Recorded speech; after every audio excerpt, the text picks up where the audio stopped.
Innal hamdalillah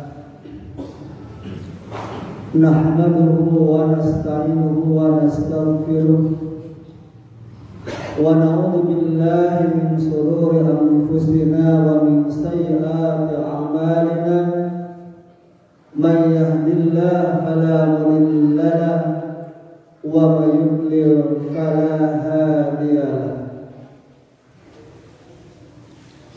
Asyhadu an la ilaha illallah wahdahu la syarika lahu wa asyhadu anna Muhammadan abduhu wa rasuluh.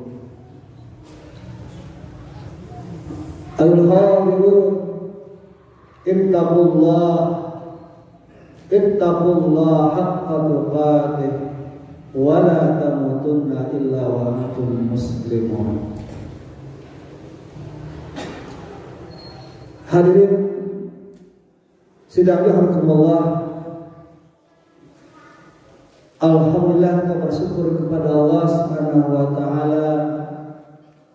Tidak terasa sudah 3 minggu atau tepatnya sekarang sudah tanggal 21 Syawal kita meninggalkan bulan Ramadan, bulan yang penuh keberkahan. Khatib mengajak kepada diri sendiri dan tentu kepada jamaah sekalian untuk mengevaluasi sejauh mana penataran Ramadan berdampak kepada jiwa kita sekalian. Karena kalau kita memperhatikan ucapan para sahabat ketika di pagi hari mereka bertemu dengan sesama temannya, mereka saling mengucapkan taqabbalallahu minna wa minkum. Semoga Allah Subhanahu wa taala menerima segala amal ibadah kita sekalian. Tentu ucapan mereka bukan tanpa alasan. Ini sebuah kekhawatiran. Khawatir jangan-jangan apa yang dilakukan di bulan Ramadan, baik saum Ramadan, salat tarawih, tilawah dan lain-lain sebagainya, apakah itu menghasilkan dan sekaligus mengantarkan mereka kepada surga yang khusus jalannya, pintunya adalah Ar-Rayyan. Maka wajar kalau mereka mengungkapkan sebuah ungkapan kekhawatiran, semoga Allah Subhanahu wa taala menerima segala amal ibadah. Sidang Allah, jika para sahabat yang tidak kita ragukan keimanan mereka kepada Allah Subhanahu wa taala, mereka sangat khawatir, tentu apalagi kita sekarang. Apalagi jika kita mendengar, kita membaca pendapat seorang ulama terkenal sekarang, Syekh Abu Rajab Al-Badali. Setuju atau tidak setuju dengan pendapat beliau bahwa, kata beliau, ciri atau tanda sebuah ibadah kita itu diterima Allah Subhanahu wa taala apabila ibadah itu menjadi magnet terhadap ibadah-ibadah yang lain.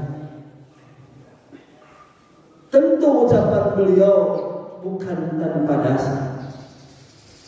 Beliau mengatakan dalil surat Al-Lail ayat kelima, di mana Allah berfirman, "A'udzubillahi minasyaitonir rajim.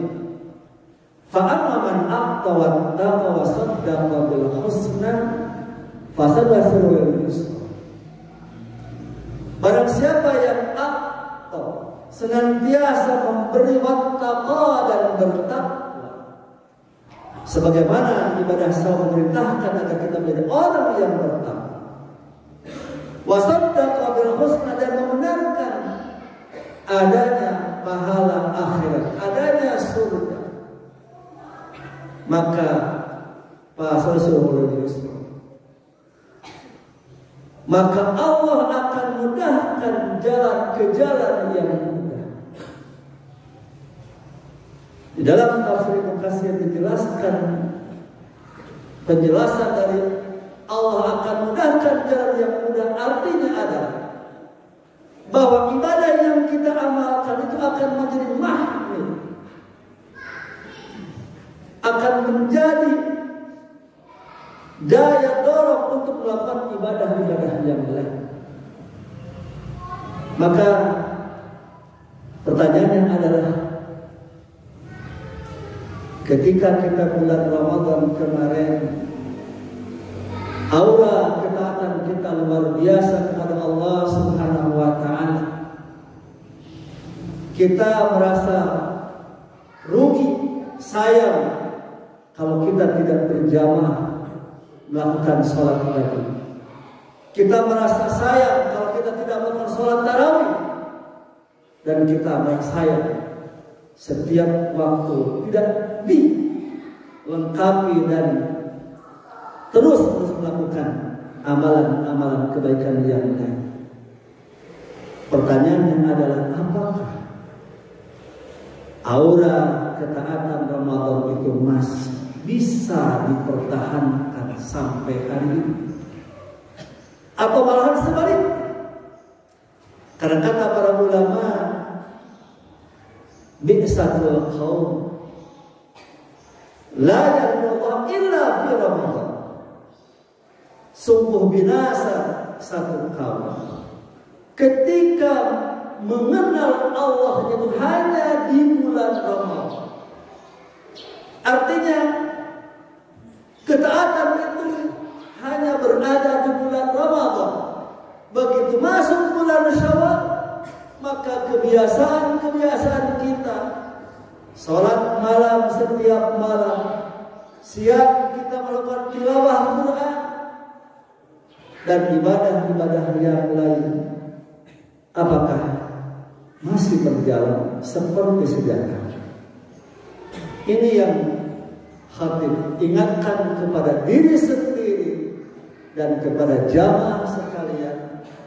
Hati-hati kalau jika benar pendapat beliau Syekh Rajab Al-Badr yang bersandar kepada Rasul Al-Air tadi, kita khawatir jangan-jangan ibadah kita tidak termasuk yang diterima jika di bulan Syawal ini kita bukan bersemangat, kita bukan lebih Syawal, lebih meningkat amal ibadah kita, malahan kita lebih melemah, kita lebih menurun.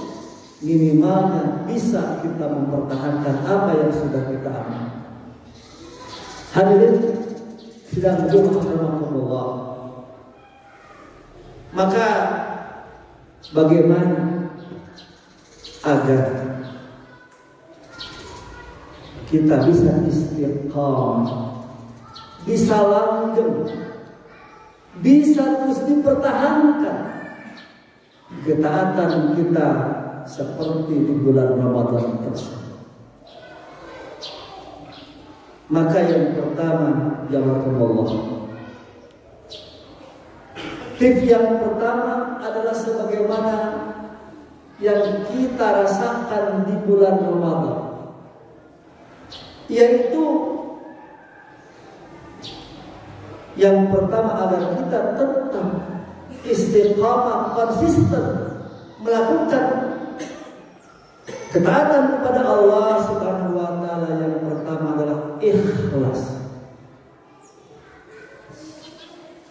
Dan Ramadan itu, saum itu mengajar kita keikhlasan.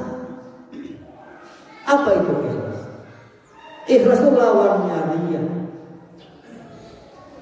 Dan kita tahu bahwa ibadah Ramadan, saum adalah ibadah sirriyah, ibadah rahasia, di mana orang tidak akan tahu apakah kita puasa atau tidak puasa. Tapi walaupun demikian, kita tetap melakukan amalan ibadah puasa. Kenapa? Karena kita melakukannya dengan keikhlasan. Ada orang lihat, tidak ada orang lihat, ada orang tahu, tidak ada orang tahu, kita tidak peduli. Nah, jamaah kalau keikhlasan kita seperti yang kita lakukan di bulan Ramadan itu dipertahankan oleh kita sekarang, maka insya Allah semangat bertahan, semangat ibadah kepada Allah SWT tidak akan berkurang. Karena kita melakukan ibadah itu semata-mata karena Allah Subhanahu wa Ta'ala. Wa ma umiru illa liya'budullaha mukhlishina lahu-d-din. Dan kita tidak diperintahkan kecuali beribadah kepada Allah lahu-d-din, semata-mata karena Allah Subhanahu wa Ta'ala. Jadi tips yang pertama, bagaimana menjaga keikhlasan kita, sebagaimana keikhlasan itu diajarkan di dalam saum Ramadan. Itu yang pertama. Kemudian yang kedua, ini juga sebenarnya adalah sebagaimana yang sudah biasa kita lakukan di bulan Ramadan,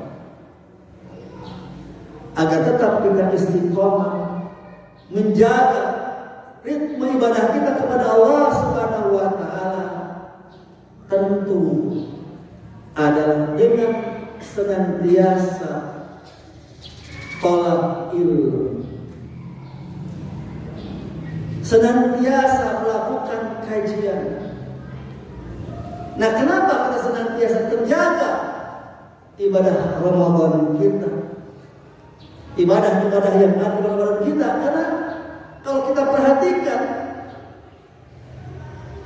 menuntut ilmu di bulan itu menjadi sangat tinggi. Bukan hanya seminggu sekali ada kajian qobla tarawih, ada kajian ba'da sholat subuh, ada kajian duha, ada kajian pada duha dan lain sebagainya. Dan itu berpengaruh, berefek kepada jiwa kita. Apalagi kita membiasakan membaca Al-Quran, dan Quran adalah sumber utama daripada ilmu. Apalagi kalau kita perhatikan, Al-Quran menyebutkan, a'udzubillahi minasyaitonir rajim, idza tuliyat alaihim ayatu zadatum iman. Jangankan Quran itu dibaca, dihayati, ketika dibacakan saja, kata idza tuliyat, ketika dibacakan ayat zadatum iman, itu akan menambah keimanan kita sekali. Dan sekali lagi, ibadah kita akan konsisten ketika iman itu bertambah. Juga dalam ayat yang lain, kenapa kita wajib menuntut ilmu? Innama yasyallahu min ibadihi ulama.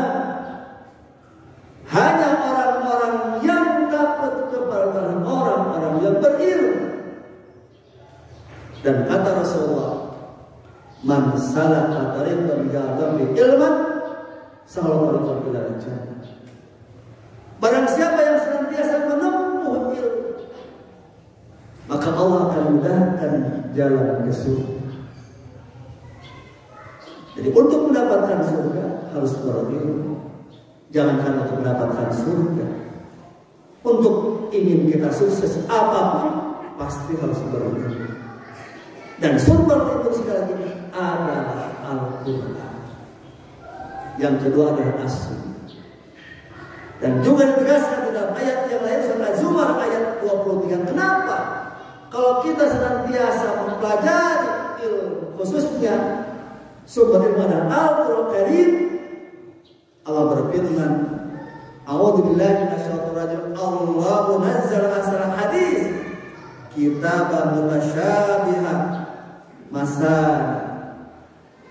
Allah menjelaskan bahwa Allah telah menurunkan sebaik-baik perkataan, yaitu kitab Al-Quran mutasyabih, yang mutu ayat-ayatnya adalah sama, masanya yang diulang-ulang, as-sayru juludul ladzina yashrabahum, maka akibat efek kalau orang senantiasa menghayati Al-Quran kata Allah akan menjadikan kulit-kulit mereka menjadi takut kepada Allah Subhanahu wa taala.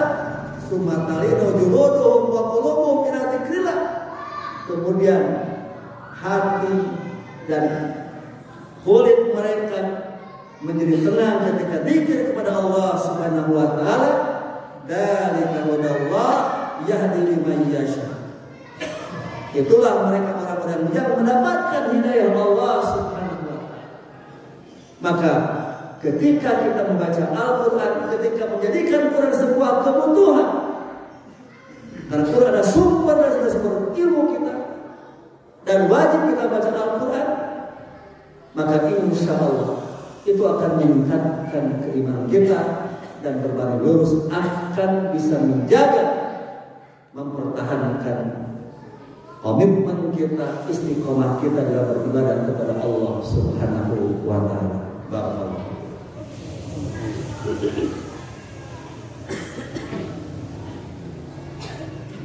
Alhamdulillah arsala rasulahu bil huda wa dinil haq liyudhhirahu 'ala dini kullihi wa kafa billahi shahidan. Asyhadu wahdahu la syarika lahu wa asyhadu anna Muhammadan abduhu wa rasuluh.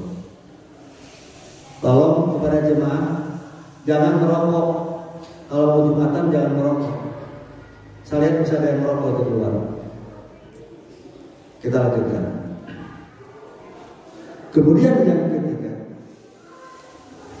agar kita tetap istiqomah beribadah kepada Allah Subhanahu wa taala, yang diajarkan di dalam ibadah saum Ramadan, di mana Allah berfirman bahwa ibadah saum itu tujuannya bukan hanyalah ala perintah takut, tapi dalam surat Al-Baqarah 185 disebutlah ala perintah syukur.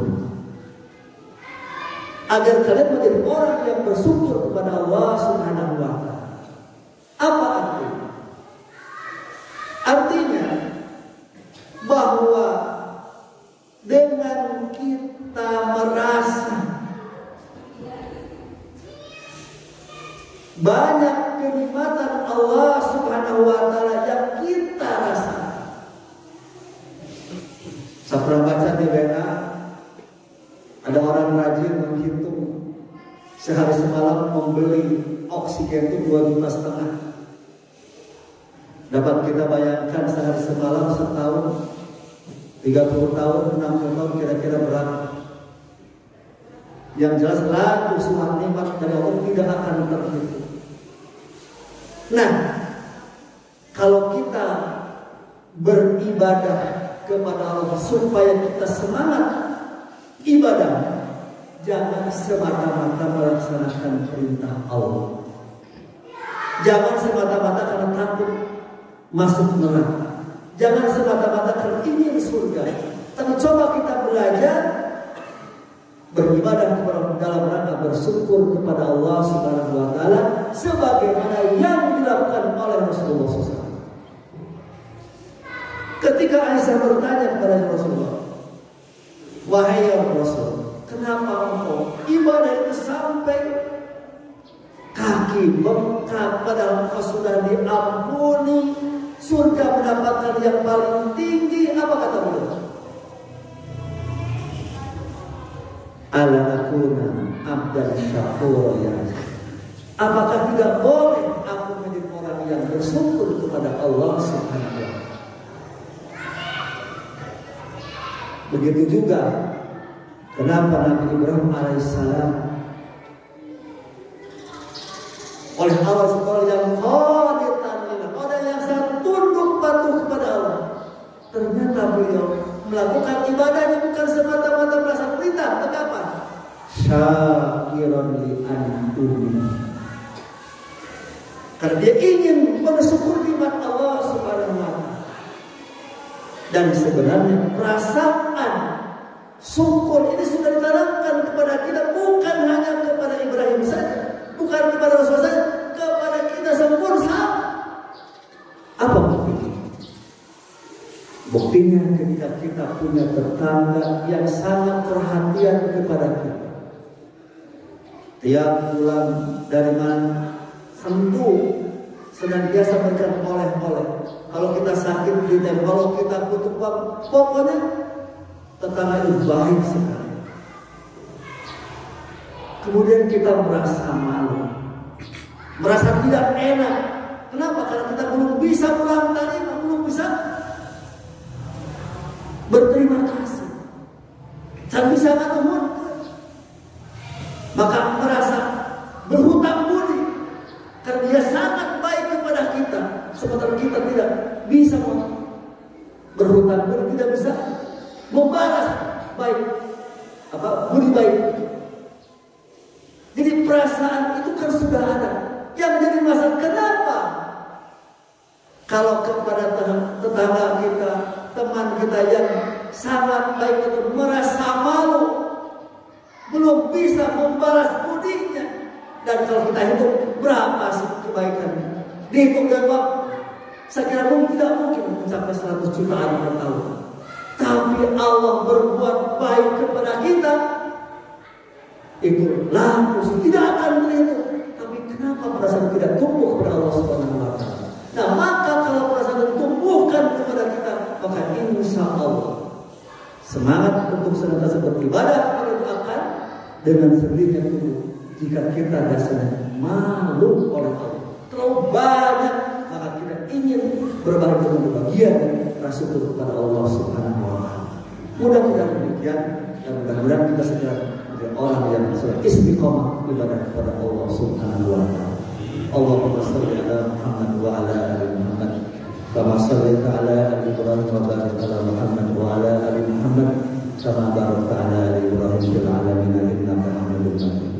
Allahumma rabbana la tuzigh qulubana ba'da idh hadaytana wa hab lana min ladunka rahmatan innaka antal wahhab. Allahumma ya muqallibal qulub tsabbit qulubana ala dinika. Allahumma ya musarrifal qulub qulubana ala ta'atika. Allahumma rabbana atina fid dunya hasanah wa fil akhirati hasanah wa qina adzabannar. Wa assalamu alaikum warahmatullahi